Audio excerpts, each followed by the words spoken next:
Están con nosotros, que el Señor les bendiga a cada uno. Estamos alegres, estamos gozosos, porque a pesar del tipo de dificultad que cada uno de manera individual, personal, podamos haber pasado en el transcurso de esta semana, pues por la misericordia de Él estamos acá y con vida. El canto que nosotros entonamos muy a menudo, que habla acerca de la palabra del Señor, nos dice de que la palabra de Dios es dulce como la miel y que de igual manera endulza cada uno de nuestros corazones. En esta mañana pues la dedicamos el tiempo para la clase, pero quizás más que una clase, lo que vamos a estudiar, pues tal vez para muchos lo pueden tomar como un sermón, pero independientemente de eso, el propósito es que la palabra del Señor nos enseñe, y una vez la palabra del Señor nos enseñe, pues cada uno de nosotros tratemos de poder ponerlo en práctica. En esta mañana, hermanos, el estudio va a girar en torno a una parábola muy conocida por cada uno de nosotros. Y esta parábola la encontramos en el Evangelio de Mateo, en el capítulo 25. Si nosotros buscamos en nuestra Biblia el capítulo 25 de Mateo, vamos a caer en cuenta de la parábola que vamos a estar hablando.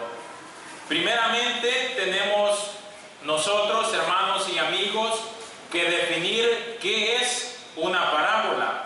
Yo no sé qué entendemos nosotros cuando escuchamos por parábola de manera individual. Sabemos que las parábolas es algo que usó mucho Jesús, pero no solamente Jesús, sino que muchos de las personalidades de su tiempo también hacían uso de las parábolas. La parábola no cuenta una historia, sino que la parábola cuenta un hecho inventado, pero que este hecho inventado trata de ilustrar una gran verdad. Lo podemos comprobar nosotros con todas y cada una de las parábolas de las cuales Jesús hizo uso. Y algo muy interesante, hermanos, es que en todo el Nuevo Testamento solamente hay un episodio y este episodio se encuentra en el Evangelio de Lucas, en el cual se discute si este episodio, si este relato fue una parábola o no fue una parábola. Hablamos del caso que se menciona en el Evangelio de Lucas acerca de Lázaro y de el rico, muy conocido también por todos nosotros, pues se usa para hacer referencia acerca de lo que es el infierno y acerca de lo que es el cielo. Muchos de los teólogos y los estudiosos que hablan acerca de este relato de Lázaro y rico, no muchos consideran que es una parábola, y consideran que no es una parábola porque a lo mejor es un hecho real. Porque si nosotros tomamos en cuenta en todas las parábolas del Nuevo Testamento, no tienen nombres propios. Pero en el caso de este relato específico de el Lázaro y el rico, sí se utilizan nombres propios. Algunos ejemplos de las parábolas que no hacen referencia a nombres propios son algunas de las tantas parábolas que nosotros encontramos en el Nuevo Testamento. Si nosotros vemos, Cristo se refiere, por ejemplo, a las vírgenes, o se refiere al novio, al esposo, o se refiere al padre que tenía 2 hijos. Pero nunca en las parábolas Cristo dice el nombre propio de las personas de las cuales Él está haciendo uso. Pero en cambio, en el relato de Lucas, que habla acerca de Lázaro, y el rico sí hay nombres propios. Lázaro, ese es su nombre, es Lázaro. También se habla acerca de Abraham, de igual forma ese es su nombre. Por la cual en este pasaje hay una gran contención entre los estudiosos para definir si este relato es una parábola o no es una parábola. Pero eso, hermanos y amigos, es únicamente para un caso de estudio. La enseñanza que nos deja este relato del Evangelio de Lucas no tiene discusión alguna. Ahora que hemos visto qué son las parábolas, también tenemos nosotros que definir cuál es el propósito de una parábola. Las parábolas se utilizaban en el tiempo de Jesús como una técnica de enseñanza. Ahora en nuestros días, bueno, los estudiantes son testigos de ellos en el nivel básico, el nivel superior, universidades, en las maestrías también. Cada quien adopta un método de enseñanza el cual él considera, o el Estado, el gobierno considera que puede ser más práctico para que el estudiante pueda aprender de lo que se está tratando. Pues en el tiempo de Jesús, las parábolas se utilizaban como una técnica de enseñanza maravillosa. Jesús tenía una capacidad imaginativa tremenda. Hablaba con las personas e inmediatamente que estaba hablando con las personas, fuera de manera individual o de manera colectiva, donde quiera que él estuviese, inmediatamente Jesús hacía uso o sacaba una historia, una parábola para poder transmitir una enseñanza. Hay un texto en la Biblia muy conocido también por nosotros que dice que sin parábolas no les hablaba. Nos da esto una referencia de cómo hacía uso Jesús de ella. Las parábolas son bellas historias inventadas por Cristo, pero que ilustran o ilustraban realidades verdaderas y espirituales. Como ya lo hemos dicho, el contexto de nuestro estudio en esta mañana va a ser en Mateo, en el capítulo 25. Y en este capítulo, en el 25, se nos habla de una parábola pronunciada por Jesús. Y esta parábola de la cual se nos habla es acerca de 10 vírgenes. Y esta parábola, si nosotros observamos el contexto de Mateo capítulo 25 y revisamos Mateo capítulo 24, Mateo capítulo 23, observamos que es la continuidad de una secuencia de relatos encaminados a hablar acerca de las grandes verdades de la segunda venida de Cristo que nosotros como cristianos tanto anhelamos. La segunda venida del Hijo del Hombre. Todas se refieren a un Señor ausente que regresará en determinado tiempo para poder impartir justicia. Ahora, hermanos y amigos, esta parábola tiene relación con una boda judía. Y para poder nosotros entenderla, necesitamos entonces hablar del contexto y de las costumbres de ese tiempo o de esa época. Nosotros no podemos estudiar la parábola de las 10 vírgenes poniéndola en el contexto actual de nuestras bodas, puesto que el contexto actual en nuestros días es totalmente diferente. En primer lugar, esta parábola hace referencia a los tiempos de Palestina en los tiempos de Jesús y está propiamente inspirada en las costumbres ceremoniales las bodas de ese tiempo. Y esta parábola, como ya lo hemos dicho, apunta hacia el final de los tiempos, hacia la segunda venida del Hijo del Hombre. Y esta parábola también a nosotros nos aconseja, y es uno de los consejos principales que vamos a estar viendo durante el estudio, y es el hecho de que cada uno de nosotros, de manera individual, colectiva y como iglesia, debemos de estar velando, preparados para la segunda venida del Señor, cuyo tiempo cada uno de nosotros desconocemos, pero que es una realidad. Hablemos un poco acerca de los protagonistas de esta parábola.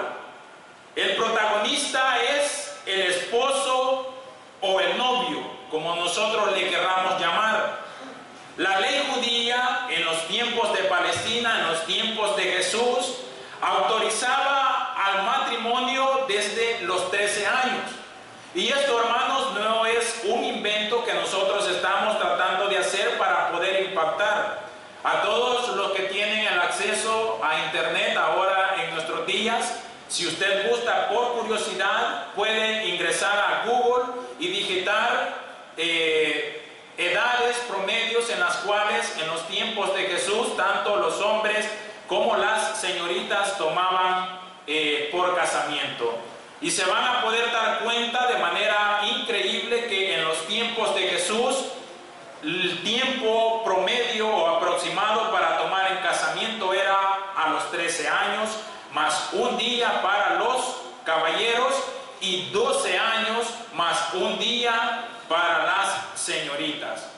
Pero aun cuando esa era la edad promedio, la costumbre, como en nuestros días, hay quienes que lo hacen más temprano, hay quienes que esperan un poco más, pero la costumbre en los tiempos de Jesús se fijaba la edad promedio entre los 18 años para que él o ella pudiesen contraer matrimonio o tomar esposa.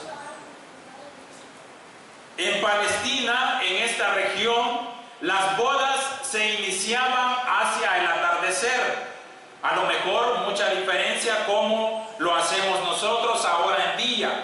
La novia esperaba en su casa la llegada del novio. Y jóvenes solteras solían acompañar a la novia para que éste pudiese esperar al novio. El esposo llegaba a solicitar a la novia y la conducía desde el lugar hasta el cual él llegaba a traerla, la llevaba hasta su casa. A esto era algo que se le conocía en estos tiempos como tomar a aquella por mujer. En este caso, o el caso que hace referencia a Génesis en el capítulo 24, donde familiares y amigos acompañaban a aquella celebración. Era una fiesta las bodas en los tiempos de Jesús. Solía abundar tanto el vino como la comida. Si nosotros ponemos atención, el primer milagro realizado por Jesús, de hecho, fue en una boda. En las bodas de Caná, cuando Jesús, el primer milagro, convirtió el agua en vino. La tradición dice que la novia se hacía acompañar de jóvenes vírgenes. Y esto lo sustenta el libro de Salmos, el cual nos hace referencia como una ilustración de esta escena. En el libro de Salmos, en el capítulo 45, en el versículo 14, dice la palabra del Señor de la siguiente manera: con vestidos bordados será llevada al rey, hablando acerca de la novia. Y dice: vírgenes irán en pos de ella, compañeras suyas serán traídas a ti. Ahora, hermanos, para que podamos nosotros entender y tomar contexto acerca de esto, vamos a dar lectura de una manera completa a la parábola que encontramos en Mateo en el capítulo 25, empezando desde el versículo 1 y finalizando en el versículo 13.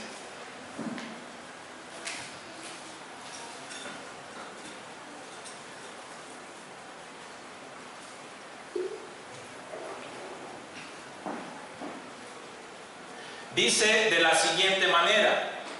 Acompáñenme en la lectura, por favor. Entonces el reino de los cielos será semejante a 10 vírgenes que tomando sus lámparas salieron a recibir al esposo. 5 de ellas eran prudentes y 5 insensatas. Versículo 3.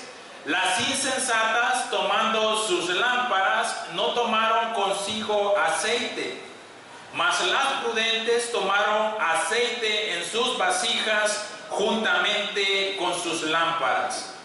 Y tardándose el esposo, cabecearon todas y se durmieron. Y a la medianoche se oyó un clamor: aquí viene el esposo, salid a recibirle. Entonces todas aquellas vírgenes se levantaron y arreglaron sus lámparas. El versículo 8 dice: y las insensatas dijeron a las prudentes: danos de vuestro aceite, porque nuestras lámparas se apagan. Mas las prudentes respondieron diciendo: para que no nos falte a nosotras y a vosotras, id más bien a los que venden y comprad para vosotras mismas. Pero mientras ellas iban a comprar, vino el esposo, y las que estaban preparadas entraron con él a las bodas, y se cerró la puerta. Después vinieron también las otras vírgenes diciendo: Señor, ábrenos. Mas él respondió diciendo: de cierto os digo que no os conozco. Y el versículo 13 finaliza diciendo: velad pues, porque no sabéis el día ni la hora en que el Hijo del Hombre habrá de venir.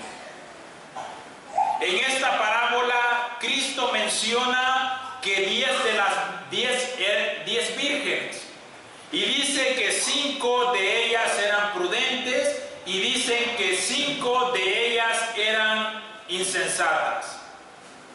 Al estudiar esta parábola con mucho detenimiento, nosotros nos damos cuenta al menos de una cosa, y es de que no existían diferencias entre las 10 jóvenes, o al menos en la parte de la escritura que lo hemos visto no las menciona. Todas y cada una de ellas llevaban vestidos de boda.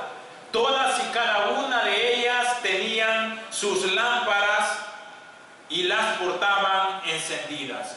Y todas y cada una de ellas, de las 10, también estaban esperando al esposo. Hasta este análisis que hemos hecho, logramos notar que ninguna de las 10 vírgenes tenían algún tipo de diferencia. Pero entonces aquí surge la pregunta: ¿por qué Jesús divide a las 10 vírgenes en dos grupos? ¿Por qué Jesús divide a un grupo llamándolo prudente? ¿Y por qué divide al otro grupo llamándoles insensatas? Si nosotros escudriñamos un poquito más adelante, Jesús nos explica en qué consistía la prudencia de unas, de 5, y en qué consistía la insensatez de las otras. Todas portaban lámparas que iluminaban usando aceite. De las 10, la parábola nos dice que 5 fueron previsoras y las otras 5 imprevisoras. Otra característica de las bodas en los tiempos de Jesús es que no se sabía cuándo ni de dónde llegaría el esposo. ¿Podría la esposa junto con las vírgenes esperar una hora, o podían ser inclusive hasta días?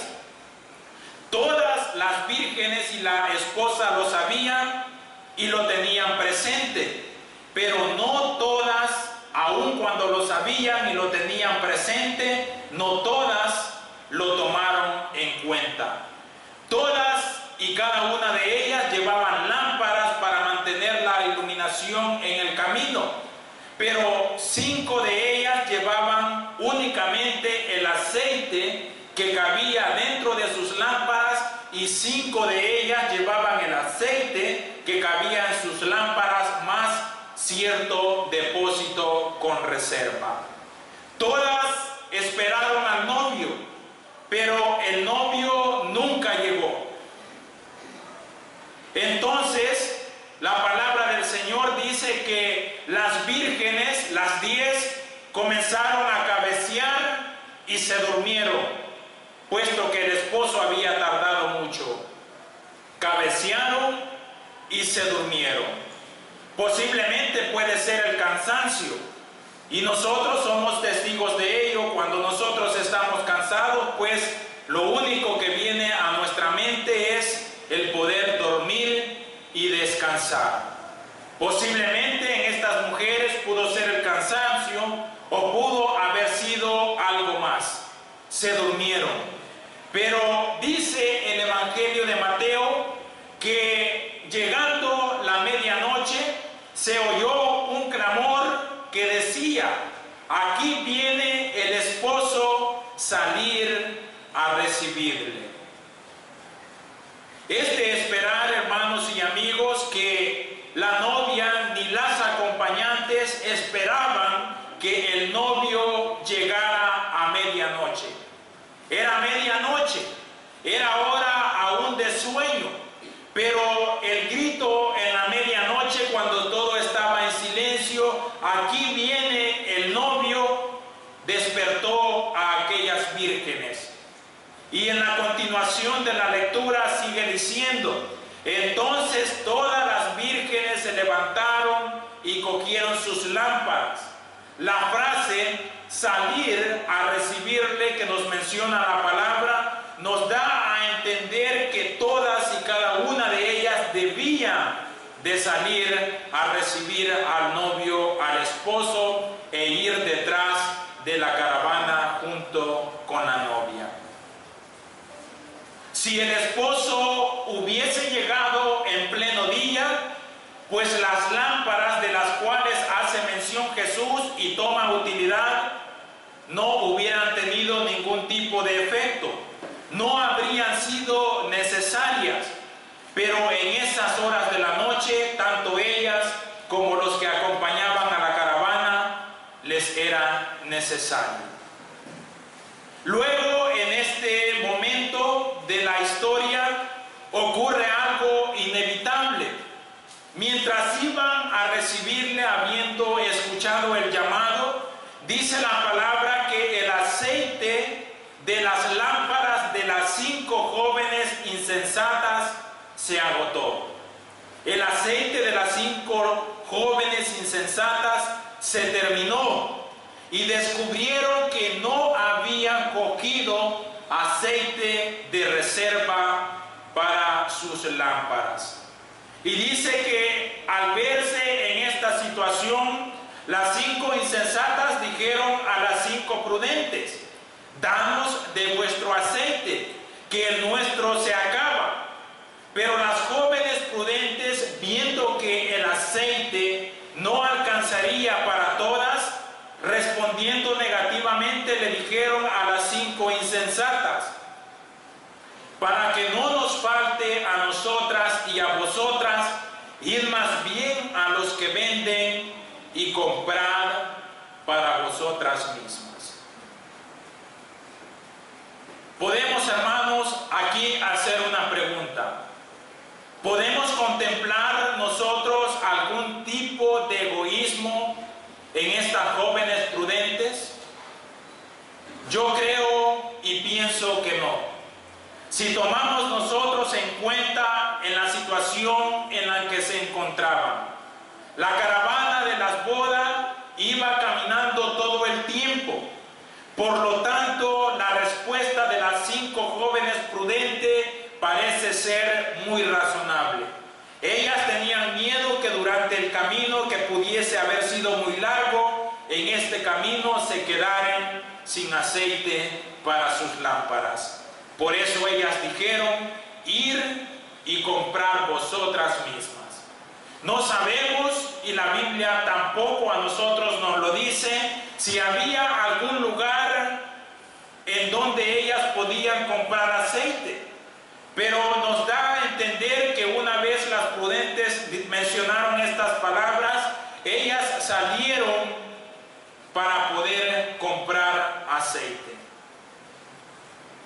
Lo sabemos porque en la palabra del Señor dice que mientras ellas iban a comprar, es decir, fueron a comprar, y en esto estaban cuando vino el esposo, y las que estaban preparadas entraron con él a las bodas, y dice, se cerró la puerta. Hago la pregunta, en nuestros días, y aplica también para el tiempo pasado, ¿es normal que el novio cierre la puerta de la casa y deje en la calle a 5 de sus invitadas? La respuesta para nuestra actualidad, y supongo que en el tiempo antiguo, es no. No es normal ni para nosotros, con nuestra mentalidad en nuestros días. Pero debemos de tomar en cuenta las verdades de las cuales Cristo transmitió en esta parábola. Y estas verdades son las que tienen que servir para cada uno de nosotros. Cuando las jóvenes regresaron ya era tarde, y tácitamente la palabra del Señor dice que se cerró la puerta, y dice que con un grito de angustias las muchachas, las 5 insensatas, imploraron diciendo, Señor, Señor, ábrenos. Pero el Señor dijo demasiado tarde. Respondiendo, Él dijo, de cierto, no os conozco. Qué solemne nota, hermanos y amigos, encontramos en este versículo. Desde dentro de la casa, el novio, el esposo, niega todo tipo de relación con sus invitadas y les dice, me sois unas desconocidas. O también les está diciendo, no deseo ni quiero tener nada que ver con vosotras. Y luego, hermanos, llegamos al clímax de la historia, concluyendo con una advertencia para los seres humanos de todo el mundo, de todos los países de El Salvador, y que nos incluye a nosotros hasta acá en la ciudad de Quezaltepeque. Y termina la historia diciendo, velad porque no sabéis el día ni la hora en que el Hijo del Hombre ha de venir. ¿Qué nos quiso, hermanos y amigos, enseñar Cristo con esta parábola? Dice, el reino de los cielos será semejante a 10 vírgenes, y que para entrar en el reino de los cielos es necesario que todos y cada uno de nosotros estemos pendientes y velando, porque no sabemos la hora ni el día en la cual el Hijo del Hombre ha de venir. Jesús habla diciendo, el reino de los cielos será semejante a 10 vírgenes. El reino de los cielos aquí no se está refiriendo, o Cristo no estaba hablando acerca de la iglesia, puesto que la iglesia aún no había sido establecida. Cuando Cristo habla en este versículo, se refiere al reino de los cielos, a la casa de nuestro Padre, a la cual todos y cada uno de nosotros queremos llegar. Se refiere al reino espiritual, a la morada de nuestro Padre. Mateo capítulo 6, versículo 33 dice, Jesús dijo, buscad primeramente el reino de Dios y su justicia, y todo lo demás a nosotros nos vendrá por añadidura. Jesús dijo que nosotros pongamos nuestra mirada en las cosas de arriba y no en las cosas de abajo, o sea, de la tierra.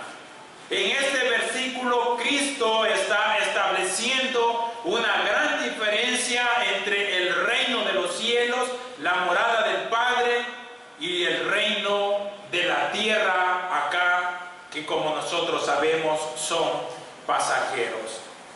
La figura principal de esta historia no son las 10 vírgenes, aun cuando se habla en el relato mucho más de ellas que del esposo. Pero la figura principal en esta parábola no son las 10 vírgenes, sino el novio o el esposo.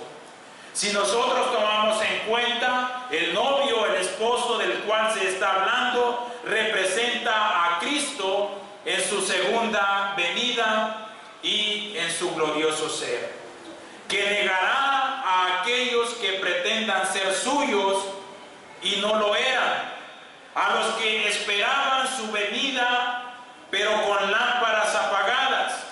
No todo, dice la palabra, el que me dice Señor, Señor, entrará en el reino de los cielos. Muchos me dirán en aquel día, Señor, profetizamos en tu nombre y en tu nombre hicimos muchos milagros. Y Él les dirá con palabras duras y fuertes, nunca os conocí, apartaos de mí, hacedores de maldad.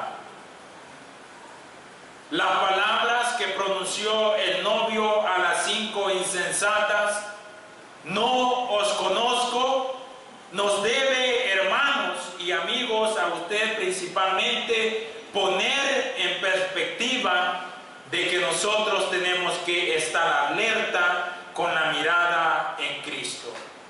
Que nosotros debemos de estar alertas a la segunda venida de Cristo a esta tierra. Le pregunto a usted, amigo y hermano, ¿piensa en ella? ¿Piensa usted constantemente en la segunda venida de Cristo? ¿Vive usted deseándola? ¿Está usted alerta a la venida de Cristo? Los discípulos de Cristo, al ver que Jesús ascendía al cielo, dice que no apartaron su mirada de las alturas. En el libro de los Hechos, en el capítulo 1, de los versículos 10 al 11, la palabra del Señor dice, hablando acerca de los discípulos, y estando ellos con los ojos puestos en el cielo, entre tanto que Él, o sea Jesús, se iba, he aquí se pusieron junto a ellos 2 varones con vestiduras blancas, los cuales también les dijeron, varones galileos, ¿por qué estáis mirando al cielo? Este mismo Jesús que ha sido tomado de vosotros al cielo, así vendrá como le habéis visto ir al cielo. Esta, hermanos, es la gran lección que nos da el esposo de la parábola que hemos visto. Nos preguntamos nosotros, ¿y la novia? ¿Qué es de la novia? Si tomamos mucha atención en el transcurso de la parábola, hemos visto que a la novia no se le menciona ni tan sola una vez. Porque puede a lo mejor, y esta es una conjetura que hacen muchos, que la novia a la cual se refiere en esta parábola representa a la iglesia de la cual nosotros ahora gozamos en día.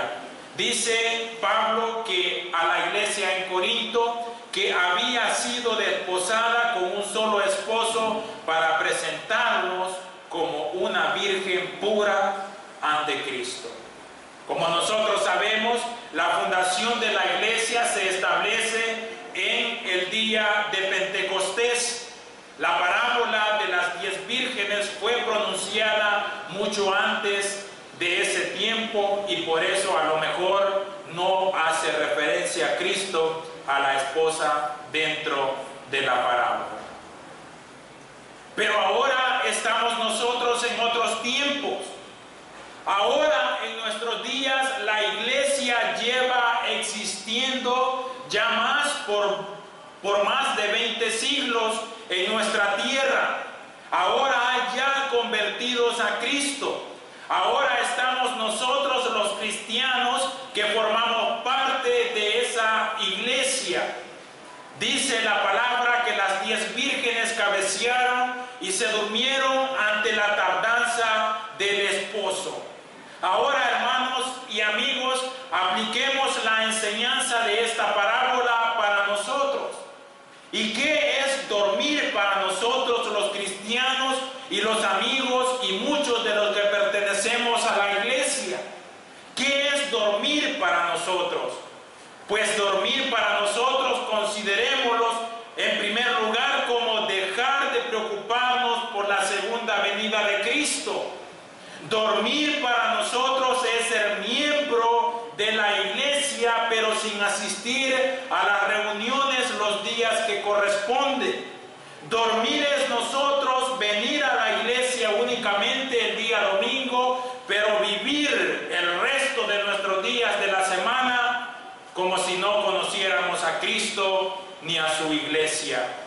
Dormir para nosotros es que tratemos con indiferencia a todo lo que tiene relación con Cristo y su segunda venida. Las jóvenes estaban emocionadas, tenían los mejores vestidos, estaban reunidas para ir juntas, tenían sus lámparas.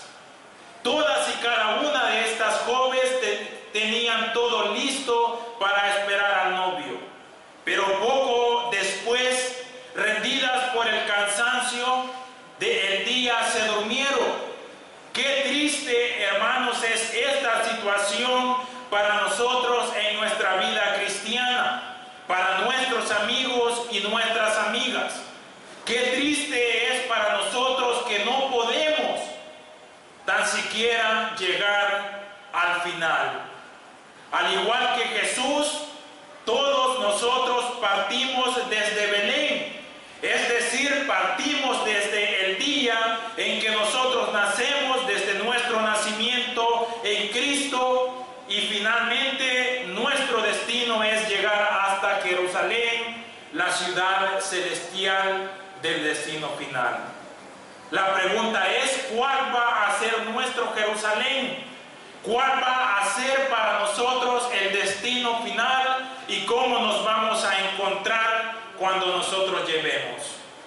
El apóstol Pablo dice en el libro de los Efesios, en el capítulo 5, en el versículo 14, por lo cual dice: despiértate tú que duermes, y levántate de los muertos, y te alumbrará Cristo. Las lámparas encendidas en manos de las 10 jóvenes nos llevan a nosotros también al Sermón del Monte. En el Evangelio de Mateo, en el capítulo 5, de los versículos 14 al 15, dice: vosotros sois la luz del mundo. Una ciudad asentada sobre un monte no se puede esconder. Ni se enciende un almud y se pone debajo, ni se enciende una luz y se pone debajo de un almud, sino sobre el candelero, y alumbra a todos los que están en casa. Nosotros los cristianos somos lámparas encendidas de luz para poder iluminar a todos aquellos que están en las tinieblas. Pero estas lámparas, las que nosotros tenemos, las que Cristo nos ha dado, deben de estar llenas de el suficiente aceite para que nunca dejen de alumbrar. ¿Cuál es el aceite de nuestras lámparas que nos ha dado Cristo?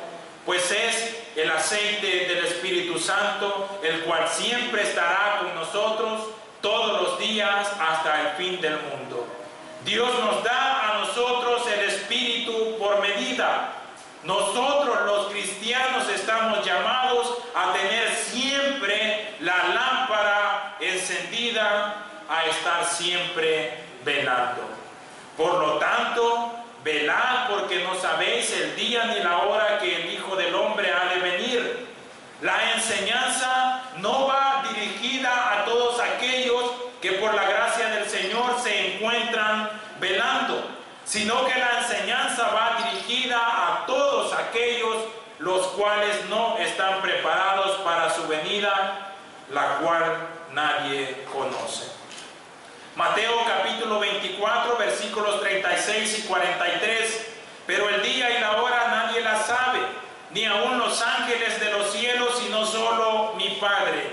Pero sabed esto, que si el padre de familia supiese a qué horas el ladrón habrá de venir, velaría y no dejaría minar su casa. Segunda de Pedro capítulo 3, versículo 10. Pero el día del Señor vendrá como ladrón en la noche, en el cual los cielos pasarán con gran estruendo, y los elementos ardiendo serán deshechos, y la tierra y las obras que en ella hay serán quemadas. ¿Qué lección extrae usted, hermano y amigo? ¿Qué lección extraemos cada uno de nosotros? Y para finalizar, quiero hacerlo destacando algunas enseñanzas que esta parábola nos deben de dejar marcados a cada uno de nosotros.